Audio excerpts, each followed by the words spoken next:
You're watching America Trends. I'm Burt-Godwin, and man, are you listening to this music right now? We are rocking out in studio today. I'm so excited. This past weekend, I had the pleasure of meeting a band. They opened for the Sully band. They are called the Aqua Dolls. They are young, they are hitting the scene, they are awesome, and I have the lead singer here with me, Melissa Brooks. Welcome to America Trends. Hi, so happy to be here. I'm Thanks for having me. so happy you're here, and this song has been in my head ever since last weekend. Thank you. I love it. Thank you so much. And oh God, I have so many questions for you. So first I want to start with, you started this band, Aqua Dolls, when you were a senior in high school, is that right? Yes, that's right. Which was like yesterday. It went by so fast, it's so weird. So when was it though? 2000, I have... 2012. Really? So this is the 10th year, really, yeah. Oh my God, I was going to say it looks like yesterday you were a senior in high school. So. Thank you. So 10 years ago, so did they have band in high school, or were you just literally like in your garage annoying the neighbors? I was in middle school band. I did play clarinet first chair. I played clarinet also for like middle school though.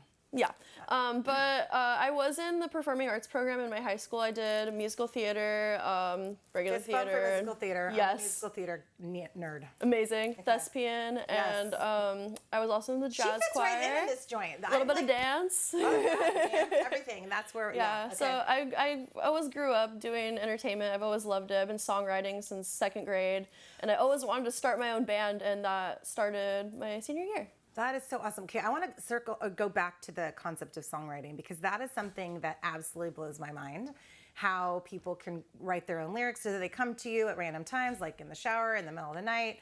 Or do you, what's the process of songwriting for you? You know, that's funny you mentioned the shower, because that's such an inspirational place for some reason. The acoustics sound so good in there, and you could just sing, and no one's really judging. I mean, maybe the neighbors, but who's really listening to them? But yeah, the shower is a good spot for inspiration, jamming with the band. It really can. Do you ever just like, wait, stop everything. I've got a line I have to write down right now. I'm terrible, yeah. I have a voice, use voice memos on my iPhone and just will speak into it or mumble something and then later come back to it and be like, oh yeah, and then make it into a song. But melodies and lyrics just kind of pop in my head randomly.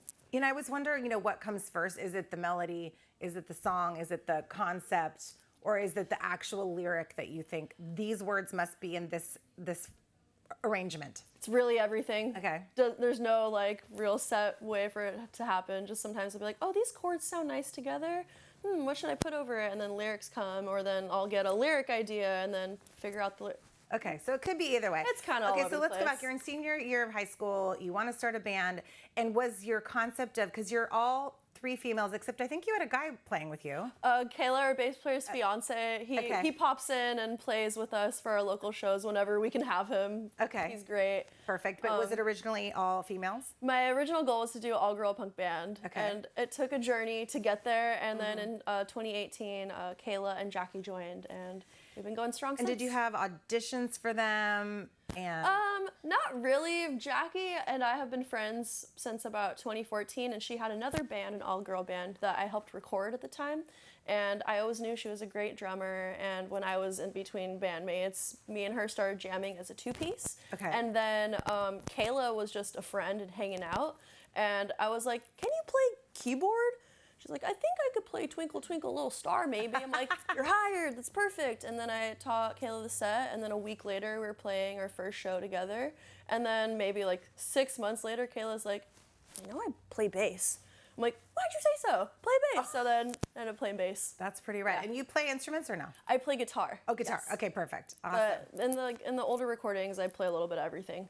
Okay, cool. So what was your first, the three of you come together, and then, when is it what are the first things you do? Because now, in this day and age, you can literally just start putting music up on Instagram or YouTube. And what was the first thing that you guys decided to do? Were you like, I want to go to a recording studio and kind of do the old school method, or were you like, let's become Instagram famous or YouTube famous? I think our first song that we did as the new lineup in 2018 was Suck on This. We recorded that in 2019 with our friend Lily, and we recorded just a girl power jam with another I like strong that female theme. I think it should be our theme song. Yes.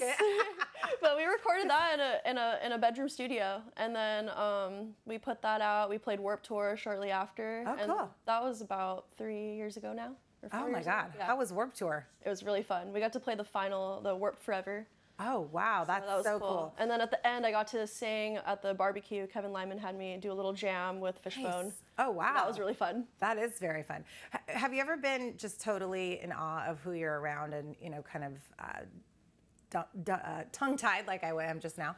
Who have you been tongue-tied around? Oh my gosh. The first time I met Charlie XCX, she's like one of my favorite singers. I kind of jumbled and was like, "You were so good on Jimmy Fallon."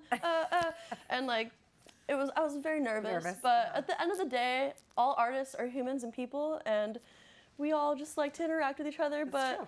But sometimes, you get kind of nervous. you get nervous. I know when you've been looking at someone, but it is cool when you get to know them, and then you do realize they're just people, and it's pretty cool. Yeah. And speaking of meeting people, you've got some awesome tour dates. Your calendar is absolutely booked from now until June, and then you just booked one in October. I was looking at Shaky Knees Festival, May 5th through 7th. I am actually out of town. Otherwise, I'd be flying to Georgia to see you.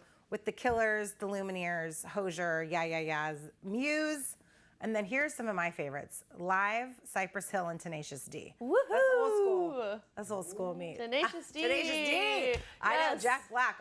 He's great. I don't know if you saw the new Mario movie, but he has like a ballad, and he's like peaches, peaches, peaches, and it's so good. I've been listening to it. He is ridiculously good. You need to get some old school Tenacious D though. I've got a good song for you that I cannot say on air. That is okay. It's not appropriate for television, but I will tell you when we break. Sounds But then good. you just booked Ohana Fest. Yes, we did. Wow. So tell me about that one. I think this is going to be our third time playing now. Okay. I'm so excited. We're playing the same day as the Foo Fighters, who we love so much. It's our drummer's favorite band of all time ever. So we're just super excited to get to share the stage with them. That is amazing. And same night you play. Yes. Yeah, Sunday. So that's in October 1st. Yes. And Ohana Festival is Long Beach? It's like Orange County. Orange County Long area, Beach. yeah. Rick, where are we at? Dana Point. Dana Okay. Point. So that's pretty awesome. And now is there a band that you're like, I need to get on a lineup with these folks? Or who would you want to open for? Oh my gosh. Skin is an incredible band. They're an Italian rock band. They're so much fun, and it would be an honor to open for them. Oh my gosh. I'm blanking out right now. If Hole did a reunion. Who would you want to open for you? How about that? Yeah. Well, I mean, anyone that's down, I suppose. I like to have a good time, I like to make friends, and if anyone wants to play together, let's go. I love it.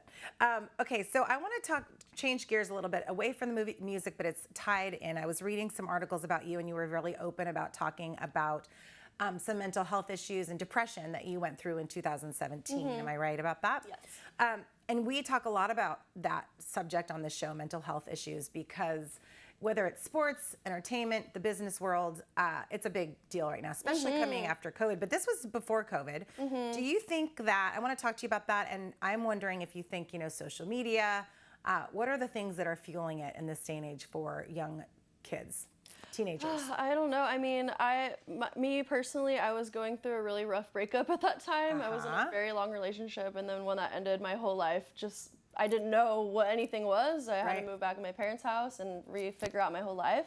And that's just, life happens. It's so hard, especially in this day and age. You never really know what could happen. Life is so unpredictable. And it's so important to try to keep a positive mindset with all of the chaos happening, knowing that at the end of the day, you have yourself, you have your body, and you have the people who love you, your friends, your family, your support system, and keeping them on a close call, I think is really important to getting through it, as well as seeking a little professional help if you need to do that as well. Absolutely. That's very important. And I think that, that is a huge thing. Yes. Keeping, getting a tribe of people around you and being able to ask for help and kind of not being ashamed to say, hey, I'm not doing so great, so I need to get some help, whether it's professional, friends, or both. That is completely normal. Yeah. Did you think that, because social media, I know, fuels it when you're looking, like you're feeling like crap, and then you're looking at social media and everyone's posting their favorite, how happy everyone is. Do you think that fuels it a little bit? For me, it's kind of what you look at. Like, you can curate what you're looking at, and if I'm in a bummed out mood, maybe I'll go watch some some Italian ladies cooking food. Oh, yeah. I like watching that on TikTok. It's just like nice food videos or just like a nice distraction, you know, Yeah. like that doesn't need to be like, I don't look at people and I'm like, oh, I'm jealous or anything like that. I like to look at the positive stuff. Yeah, I love that. And I'll put on Oprah. I don't know. She wasn't a big deal when you were growing up, but Oprah still has Look podcasts. under your chair, everybody. Yeah, exactly. gets one. I'm giving you a car. Okay, before we go, thank you so much for spending time with us. I know you're going to play some music with Sully, the Sully Band later today on the Big Biz Show, and you played last week. I know we're going to have some footage to show of that. That was so fun to have you on there. Oh, Where can we can listen to your music at the-aquadolls.com. Yes. And on Instagram at the Aqua Dolls. That's right. Okay. I want everyone to go check out the Aqua Dolls, listen on Spotify, and all the places where you listen to music and stream it. You guys are so good. A punk, all-female band, like the Go-Go's were in my day. Yes. I love it. Thank We you so love much, them. Melissa, and everyone Thank home. you. Stick around for more America Trends right after this quick break.